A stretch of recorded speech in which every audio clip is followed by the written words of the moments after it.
HU family, this is a big week for the Bison Breakdown because, first of all, we're going to recap a great W against Kansas State. But this week, we're getting set because it's homecoming week. Coach, are you ready for homecoming? Everybody's ready for homecoming. We got a big matchup against South Carolina State. The Bulldogs are coming to our house, and it's time to get another W. Coach, so first of all, how excited are you for this year's homecoming? Well, it's the second time around, and you never get used to it because there's so many things that happen. But the events that happen on the yard, what leads up to it, all the excitement is something that's truly incredible, and you want to experience that. So, unfortunately, we're trying to not be distracted by all those things that happen and play a game and get a W. So, but I understand the importance of it. Bringing back alumni and stakeholders is critical. See, I love how you said we're going to try to focus. Obviously, a lot of things that are, you could say, considered distractions. So what are you really doing to kind of keep everybody on the same page during this week with so many things going on around the campus? Well, just focusing on us, the things we have to improve upon, watching tape, meetings, walkthroughs, talking about we're in a series of one-game playoffs right now. Literally, it's win or go home, and so, or lose or go home. And so knowing that we have an opportunity to increase our opportunities in the conference race. We're 3-1 right now. We know games we have coming here still yet to be played, but we can only take care of this game by winning this game and continue to put ourselves in the talk of having a chance for the conference title. And Coach, what I saw that was a lot different in that Morgan State game compared to a lot of other games where they're able to stifle Caylin Newton's yards is the fact that we had guys who stepped up in place of Caylin Newton. So how are you able to coach those guys to that point where like if Caylin goes down or Caylin doesn't get the yards that he has, that Deidre Parsons is going to step up and Jordan Alley's going to turn into that Jaquez as a tight wide receiver? Well, it's a team game. It's if you hone in on one person, then there's other weapons, and understanding that every game there's a person or a player that emerges as a guy that makes critical plays, and that happened this past week. And so we'll continue to look for that. You're at the point of the season where everybody's hurt, banged up, and injured, but somebody emerges as a guy that you can count on or makes those plays. We're so young that that's what's happening to us. We're having different guys, young guys, step up and make huge plays at the end of the games. And that's interesting that you say that it's a team play or team game, because at the end of that game, it was hard for us to analyze who that player of the game was, because you had Brian Cook with that forced fumble on the 1-yard line. You had Deidre Parsons who put the game away. You had Jordan Alley that started up the offensive pursuit period, and Kazon Pugh as well. So who would you give that player of the game to? Well, obviously the ones that got it were more visible was Brian Cook. That was a phenomenal play. I've never seen anything like that. He does that in practice all the time. Interception for a return. Parsons, as you said, running hard and putting the game away with the last-second touchdown.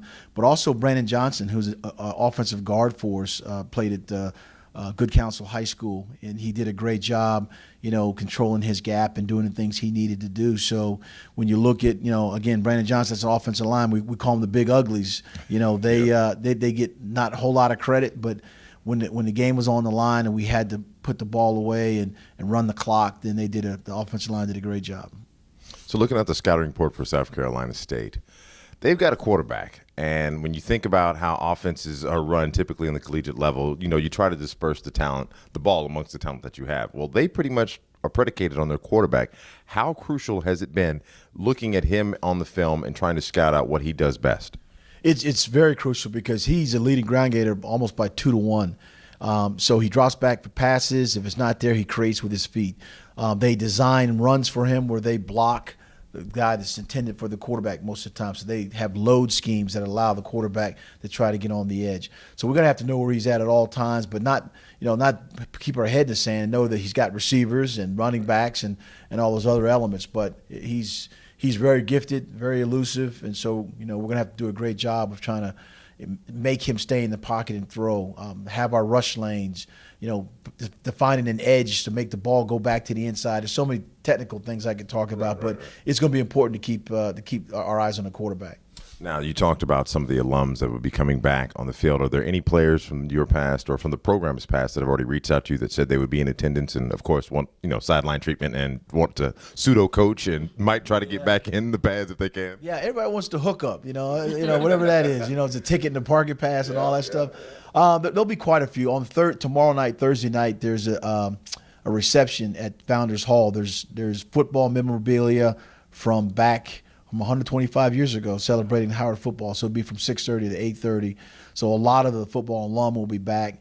Obviously, it's one of those times where everybody from the different years, they come back and they come to the football office. They have events themselves that they've already, predetermined before they got here. So I could give a bunch of names, but there's a bunch of football alum that have been very supportive from not only financially, but just what do we need to do? What do you need, coach? A lot of them on Friday nights when we've traveled have talked to our players. A lot of football alum talk every Friday to our players, and so it'll be great to see them back and celebrate the national Black College national championships that they've won in the past. The players that have gone on in the Hall of Fame, the coaches that have gone on in the Hall of Fame. Again, 125 years of Howard football has been outstanding. That's a tremendous legacy. So now, obviously, during a homecoming week, the halftime period tends to be extended just a bit. So I want to ask you a football question particularly. How do you keep your guys focused during that extended halftime period? Because sometimes guys have a tendency to get tight and get distracted as well. Well, that's when the officials are going to be the MVPs, because most of the time they talk in their pregame about the time limit set on the halftime entertainment. Now, I get it. Right. It's important, but my job is when they come in and say, Coach, you got 5 minutes, 6 minutes left, what we'll do is we'll do some in the gym or wherever we are in the locker room. We will pre-stretch. We'll do some things that will get us, ready to go when we get back out on the field. And so I don't have anything to do with how long the halftime show is going to go. Hopefully our band wins, if they're battling the bands. But I do know that our band is under Coach Newsom. I call him Coach Newsom. Has done a good job, and I know that they want to perform in front of our home crowd, and it'll be up to us and the strength and conditioning coach to time that out, that when we could take care of ourselves, be stretched, ready to go when it's time for us to get on the field. And Coach, go see the band. I hear we have a very special halftime guest performer. Secrets. Come on out to that game. Get your tickets at Who's the performer? You ain't gonna tell me. Come out and see. Come on. It's amazing. You can't tell who's coming on the yard. What? Because you know what is going to happen. Yeah. Everybody's going to be here. Yeah, so you might want to show up and be ready for it. Coach, 2 years in the program. You're hunting MEAC glory. You've got a lot of young talent on this team. At the end of this game, win, lose, or draw, what is the mantra of HU football at this point in this season? Well, we talked about it the other day with the 2 years that we've been here. Right now, our conference record is 9-3, and that's exceptional right now. And when you're building a program with young players in it, players that come back and want to, understand that this is a legacy that we're trying to continue. So the competitive part and just play as hard as you can and give great effort. I know that's coach talk, but there's a belief and a mindset is we're going to win this game. We can win this game. And so it's something that's a culture that's we're trying to create. And, with some more conference games left, we hope that we also continue that to be able to keep talking about opportunities to play for the conference championship. Tiff, any questions? Because I know you guys are busy today. A lot of stuff going on homecoming week. I don't want to hold anybody back any longer. Yeah, Coach. One last question. You beat South Carolina State for their homecoming last year. Mm-hmm. They're going to be coming for blood. Mm-hmm. What are you telling the players for that? Because you got to be ready for anything.